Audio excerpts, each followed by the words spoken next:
Bienvenue à toi qui me rejoins pour cette nouvelle leçon. Dans cette leçon, on va parler un peu du jeu à l'oreille. Donc, j'ai dit dans une leçon précédente que si on veut accompagner un chant à l'oreille, il faut connaître la gamme, les degrés de la gamme. À partir des degrés, on peut identifier les accords et à partir des accords, avoir des progressions d'accords. Mais on va voir dans cette leçon que ce n'est pas suffisant. En réalité, si je devais m'appuyer uniquement sur ces éléments, il y a des chants que je n'arriverais pas forcément à jouer à l'oreille, du moins du premier coup. Je vais te montrer dans cette leçon une méthode que j'utilise qui vient compléter en fait ces éléments-là et qui va te permettre de pouvoir jouer facilement des chants et même parfois des chants que tu écoutes pour la première fois sans connaître les accords auparavant, sans même avoir besoin de les identifier. Je vais t'expliquer ça dans cette leçon. D'ailleurs, si c'est la première fois que tu visites la chaîne, je t'invite à cliquer sur le bouton pour t'abonner et activer les notifications. De cette manière, tu pourras profiter des prochaines publications. Alors, tu ne le sais peut-être pas, mais il y a quelques temps, j'ai lancé sur la page Facebook de Piano pour tous, Piano for All, un petit sondage pour savoir quelles sont les difficultés actuelles des abonnés. Donc, plusieurs personnes ont répondu et donc je vais me baser sur ce sondage-là pour faire une identification des problématiques qui reviennent très souvent et je vais publier des vidéos sur ces thèmes-là. Donc, si tu as des difficultés qui ne sont peut-être pas exprimées, profite pour les partager maintenant. Vu le nombre d'abonnés actuels sur la chaîne, je peux encore lire la majeure partie des commentaires ou des posts, ce qui ne sera peut-être pas le cas indéfiniment. Donc tu peux aller sur la page Facebook Piano for All et là tu réponds à ce post-là pour donner les difficultés que tu as. Et bientôt je vais faire le tri des réponses pour pouvoir sélectionner les contenus, les thèmes des contenus que je vais publier. Alors place à la vidéo, j'ai dit que l'identification des gammes et des degrés ne suffit pas. Ce qu'on avait vu la dernière fois, c'est que si tu as un chant par exemple, tu peux avoir le chant que tes vives Do. Donc on trouve d'abord la gamme, et par exemple si c'est en Do. Après les accords que tes vives Do, Fa, la quarte et Sol, la quinte. Donc là on a une gamme de Do majeur.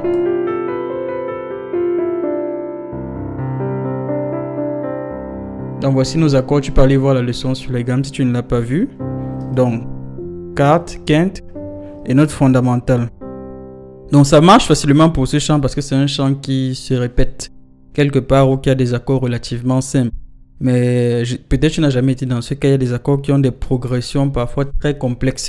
Donc ici, juste avoir une vue des degrés à l'instant, ça ne te suffit pas pour pouvoir jouer le chant la première fois parce qu'il y a trop d'accords qui s'enchaînent. Donc quand tu as un chant qui a trop d'accords qui s'enchaînent et qui parfois peut être une structure que tu as du mal à identifier, ça va être très difficile pour toi juste en captant les degrés à chaque instant, pouvoir le jouer en une fois. Surtout qu'en général, quand tu joues le chant en une fois, tu n'as pas de quoi noter. Si quelqu'un me prend un chant comme ça qu'il a déjà composé, me dit accompagne-moi, donc moi en écoutant le chant aujourd'hui, je suis capable juste en écoutant le couplet et le refrain du chant, de pouvoir accompagner le chant de façon globale. Donc je t'explique ça plus en détail. Donc ce qu'il est important de connaître en plus des degrés, et en plus des gammes et des degrés, c'est de comprendre quelle est la structure générale du chant. Pourquoi ? Parce que l'identification des accords et des degrés, c'est comme si tu restes une maille très atomique, une maille très petite. Donc pour chaque accord, tu cherches quel est son degré. Mais si tu regardes une maille beaucoup plus globale, tu peux voir quelle est la structure du chant. Donc les chants en général vont être composés du couplet. Donc ça c'est la structure basique d'un chant, tu vas avoir un couplet. Tu vas avoir un refrain et parfois tu peux revenir au couplet et tu peux revenir au refrain. Donc certains chants répètent le couplet et répètent le refrain. Par exemple le chant si je mettais ça fait oh j'apprendre, donc la mineur à écouter Fa, la voix du bon berger. Ça fait ça en gamme de Do majeur. Maintenant après le couplet il y a le refrain. Quand je t'ouvre mon cœur. Dans le refrain, en général, les refrains vont être des endroits. Le couplet, souvent, tu vas avoir un solo, c'est-à-dire une seule personne qui chante. Et au refrain, tu vas avoir un chœur. Donc, plusieurs personnes, en fait, qui vont reprendre cette partie-là plusieurs fois. Globalement, c'est une manière aussi de voir le couplet et le refrain. Et après le couplet et le refrain, tu vas avoir souvent ce qu'on appelle un pont. Un pont, c'est une structure d'accords qui va se succéder et qui après va te ramener au refrain. Donc en général, le pont finit par la quinte. C'est ce qu'on a vu avec le chant. Alors je me souviens du nom. Oui, je te célèbre. Je célèbre et je me prosterne. Je veux proclamer ta majesté. Donc Donc là, ça commençait en fait par la quinte. Je ne saurais imaginer le prix payé pour mon péché. Ça finit par la 4 et on rajoute la quinte. Et oui, je te célèbre. Donc tu vois ici, notre pont, c'est je ne pourrais imaginer le prix payé pour mon péché. On appelle en fait pont parce que ça va faire un jeu cyclique entre le couplet et le refrain. Donc ça c'est le cas basique. Donc plutôt que de simplement identifier des suites d'accords isolés, donc on va relier en fait les accords entre eux, c'est ce qui donne les progressions d'accords, mais on va voir aussi un ensemble beaucoup plus haut, c'est-à-dire en reliant des suites d'accords entre eux, on va avoir des blocs encore plus grands. Donc tu vas avoir un bloc qui va être la logique d'accord du couplet, un autre bloc qui va être la logique d'accord du refrain, un autre bloc qui va être la logique d'accord du pont, ainsi de suite. Et donc par rapport à cette logique, tu pourras comprendre un peu comment le chant se structure. Donc tu auras le squelette du chant. Et donc à partir du squelette du chant, tu n'as pas besoin de mémoriser les accords, mais plutôt de comprendre de quelle manière le squelette est fait. Pour faire simple, quelqu'un qui identifie les accords, c'est comme quelqu'un qui regarde juste les briques. Mais celui qui va regarder au squelette, c'est celui qui va se dire, ah, en fait, cette première partie, c'est comme une chambre. La deuxième partie, c'est comme un salon. Et la troisième partie, c'est comme une cuisine. Donc plutôt que de voir simplement des petites briques, parce que l'autre, en fait, il va prendre une brique, dire, ah, il y a une brique ici, après il y a cette brique là, mais l'autre va voir de manière beaucoup plus globale. Et donc quand tu comprends le chant de cette manière, tu vas te rendre compte parfois qu'il y a des styles d'accords qui se répètent. Donc moi, ce que je fais quand j'écoute un chant, je vois d'abord le chant s'il est majeur ou mineur. Donc ça on a déjà vu. Accord majeur, accord mineur. Et à partir de là, je vois la structure des accords bout à bout. Donc quelle est la logique que les accords sont en train de suivre. Par exemple, si je te prends le chant, si je me tais que j'ai pris, je vois que le chant en fait il est majeur, après il passe sur sa quinte, après il passe sur sa sixte, après il passe sur sa quarte, après il passe sur sa quinte aussi. Et après il revient ici. Donc là c'est comme ça que je comprends comment mon couplet est fait et je comprends que mon couplet est porté de manière relativement douce. En général quand on chante le chant si je me tais, la partie si je me tais c'est une partie qui est portée de façon... On ne pousse pas en puissance dans la voix. Par contre au couplet, au refrain, oh je t'ouvre mon cœur. Là, en fait, on suit la même progression d'accords, mais on porte plus en puissance. Donc, quand moi j'écoute ça, je comprends. Ah oui, là, en fait, je vais garder mes mêmes accords, mais il faut que j'arrive à ce moment à porter le cœur qui va prendre le chant. Donc, c'est là où c'est très important parce que le pianiste, en fait, doit pouvoir s'accorder avec le chant. J'ai pas envie de dire faire un parce que ça peut être mal interprété, mais quelque part, c'est ça, c'est pouvoir comprendre, en fait, comment le chant est structuré et comment le chant est orienté pour porter quelque chose. Ça, c'est fondamental. Il ne faut pas juste jouer des accords et se dire, ah oui, là, c'est l'accord fondamental, là, c'est laquelle. Mais il faut comprendre, en fait, comment est-ce que le chant a été coordonné et comment est-ce qu'il porte les choses. C'est pourquoi dans les tutos que je vais faire, tu vas te rendre compte que je vais souvent plus donner la structure des accords en donnant un ordre logique plutôt que de simplement dire, allez, là, on joue do, là, on joue sol, là, on joue en la. Parce que, en fait, comme ça, tu ne comprends pas la structure du chant. C'est mieux avec un exemple. D'ailleurs, il y a eu beaucoup de discussions. On va prendre ce chant, je veux me réjouir. Regarde. En gamme de ré majeur.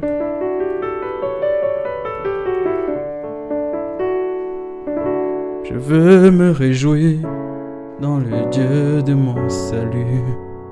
En Jésus mon roi. Donc, progression d'accord. Quand moi j'écoute ce chant, supposons que je pars de zéro. Le chant passe, j'écoute le chant, quelqu'un fait « Je veux me réjouir dans le Dieu de mon salut, en Jésus mon roi. Je veux me réjouir dans le Dieu de mon salut, en Jésus mon roi. » Donc roi, je prends ma tonalité. Maintenant, moi, j'ai déjà écouté mes accords et j'identifie les temps forts. 1, 2, 3, 4. 1, la, la. Donc, j'ai 4 lignes d'accords qui se succèdent. 1, 2, 3, 4. Donc, là, je joue des accords rapidement parce que, bon, je vais te montrer rapidement. Je vais te montrer comment est-ce qu'on arrive à cela. Donc, moi, quand j'écoute ce chant, je vois 4 lignes d'accords qui se succèdent. Maintenant, deuxième étape, j'essaie d'identifier là un peu quel va être le jeu d'accords, quels vont être les degrés de ces accords-là. Donc, pour la première fois, effectivement, tu essaies un peu de voir quels sont les degrés. Donc là, tu vas voir note fondamentale, quinte, sixte. Ici, quelqu'un pourrait remettre la quinte, mais moi, j'ai mis la tierce.